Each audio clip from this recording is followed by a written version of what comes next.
Merco of Cebu's Panaghiusa coalition. Several formulas have been submitted and by the Panaghiusa.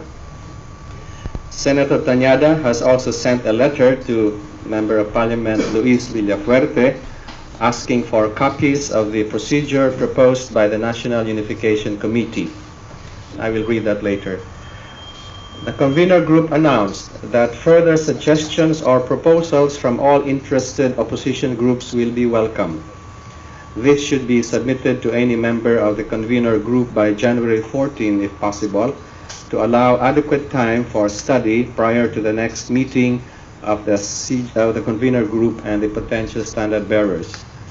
The group agreed to schedule its next meeting for January 17. Minister Villafuerte. Dear Mr. Villafuerte, I enclose for your information and that of the members of the National Unification Committee, 1.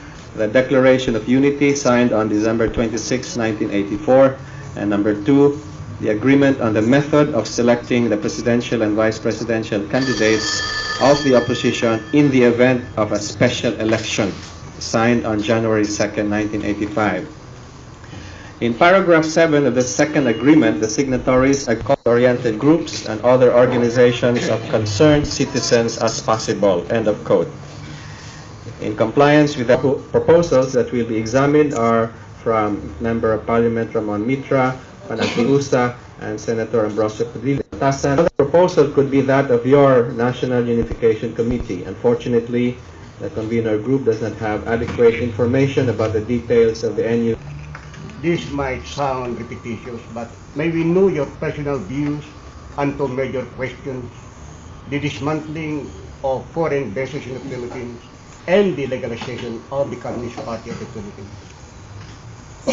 The first one, the removal or dismantling of the foreign bases in the Philippines. I think we are declaring here a principle. We want more independence and more sovereignty. And therefore, it is our agreed principle that no foreign military base must be in the Philippines. Therefore, the existing foreign military bases in the Philippines will have to go someday, depending on the orderly agreements and withdrawal of the bases. So we're stating here a principle. It is good that the principals involved know about this so that they can plan for alternative sites. Number 2, the legalization of the Communist Party. I am in favor of the legalization of the Communist Party as any democratic government should be. In the United States, the Communist Party is legalized. In Japan, it is legalized. In countries in Western Europe, these parties are all legalized. I do not see any reason why in the Philippines they should be illegal.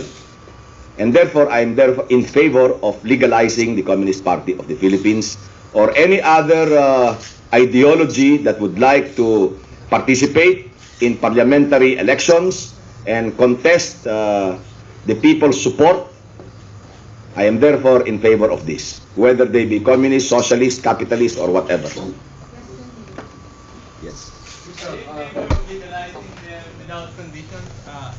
For example, they don't want to lay down the arms or something like that. Since I do not trust this government, I am therefore in favor of legalizing the Communist Party without their surrendering their arms. The reason for this is I believe the government should earn the trust of the people first, and therefore later on, even these armed groups can later on cooperate with the government. The reason I'm trying to do this is I'm afraid of double crosses. If suddenly they lay down their arms and they are liquidated, then I think we did not decide well for these people.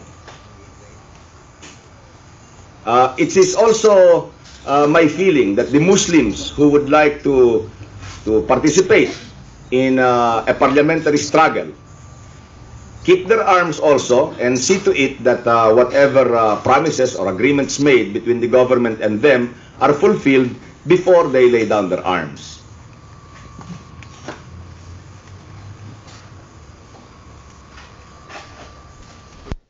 Who is holding arms, and therefore request for a truce for the new government to try to prove itself and earn the trust of all of the groups that have arms.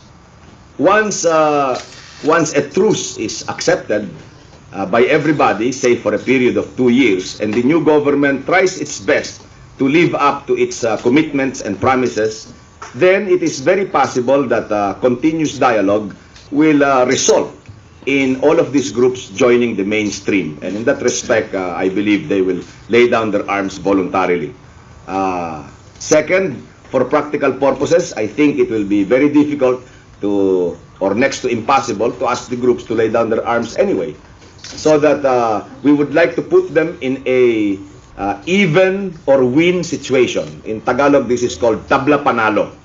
If the new government that comes in does not fulfill its promises, then they can continue whatever they're doing now, and that is what I mean by tabla or even Stevens. If, however, the new government succeeds in earning their trust and together working for a better Philippines, then it's going to be victory for all concerned.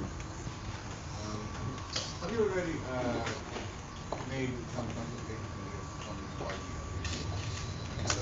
parties? The communication lines are open. It doesn't mean that I am talking to the leaders, but I believe I'm talking to some of the representatives. And since I do not know exactly who the leaders are, I trust that some of the people I've been talking to communicate this to the leadership. About the US base here, you said you are in favor of having them removed someday. Are you espousing the view of former Senator Salvador Laurel that they be removed after the people agree, after plebiscite? I think as a last resort, if this becomes a very controversial item, we are stating here what we believe. It is up to the people to follow us or not. If the people put us in office, let's say, put the opposition in office, then I suppose it agrees with these basic principles that we have laid down. If they do not put us in office, it simply means that they probably want the bases retained. Do you think that the Americans will want to give up their bases here, considering that the U.S. bases here are very strategic to U.S. interests worldwide? I believe that the U.S. will do its best to retain the bases here. However, if we as a people have already declared a principle, then I think the Americans should respect that, so that we can negotiate for an orderly dismantling of these bases in the future.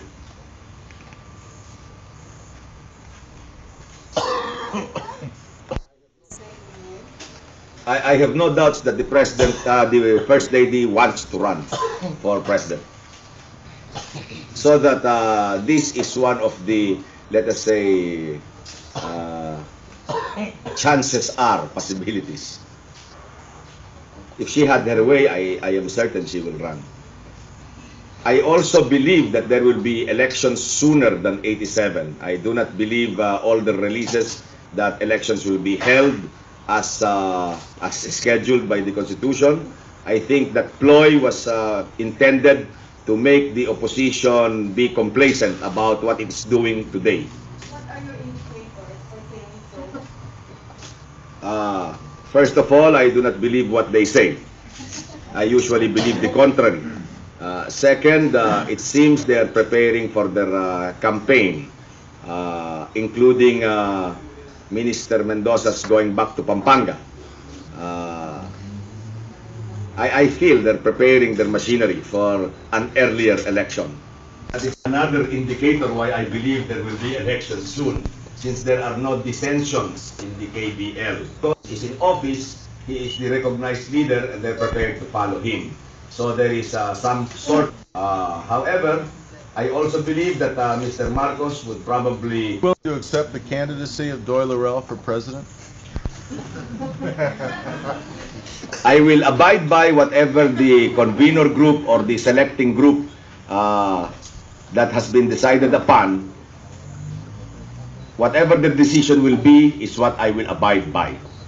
Do you think it would be possible to harmonize the NUC with the convener group under the leadership of Senator Laurel?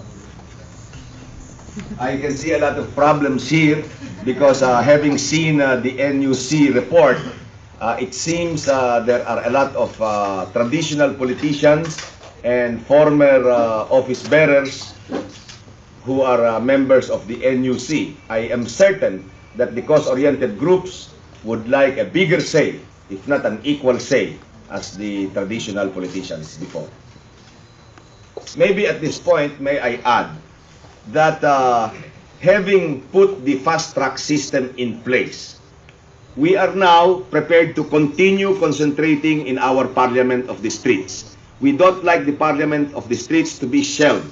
We precisely are using two avenues to cause changes in our country, the electoral process as well as the parliament of the streets. And therefore, having set the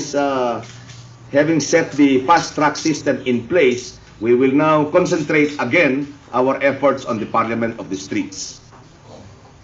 What can you say about the fact that they declared their intention not to run? I have first-hand information regarding both because I spoke to them while abroad. As far as former Secretary Salas is concerned, he said that those who were in the Philippines in the time of martial law and all of this struggle should be given first priority or first crack at the top two positions. He feels that he has been out of circulation for a long time, but he will continue supporting whoever the unified candidate will be. In other words, I feel that Secretary Salas is giving way to whoever has been here and continuously fought during the martial law regime and continuously fought the administration. He, however, is not getting out of the group, the convener group, potential standard bearer group, which right now are 12, is not getting out of that, and he is still supportive of the unification efforts. Now, as far as former Senator Manglapus is concerned, I think he feels the same. It's very similar. I think I am very encouraged by all of these remarks of our statesmen in trying to contribute to the unity efforts and are prepared to give way to those who have been struggling here all this time. Stand Bayan to uphold the majority report of the Agrava? I hope so. I do not expect it, but I hope so.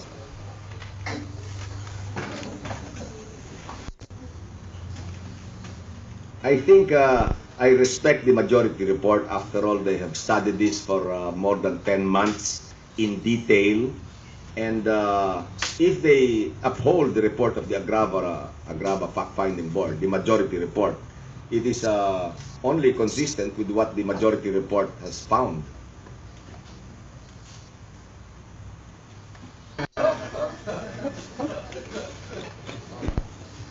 I think if I will ever have any qualification for the presidency, it is to keep the country together. I will definitely contribute, whether I'm president or not, in the unification effort, not only of the different opposition, not only of the political parties, but all the warring camps in the Philippines. I am most interested in unifying all the armed groups in the Philippines and together come out with a credible and trustworthy government, and maybe all of us together can work for a better country.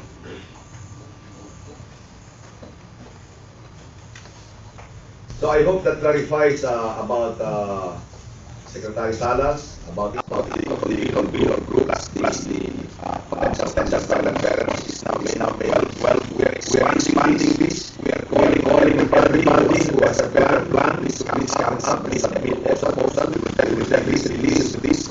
We want is a selection process and practically responsible. We are moving in that direction. And if at any time in the process we feel ready, let's say 50% or more, our citizens provinces, then I believe we can call it convention. So to make it as democratic as possible. Last question. Yes.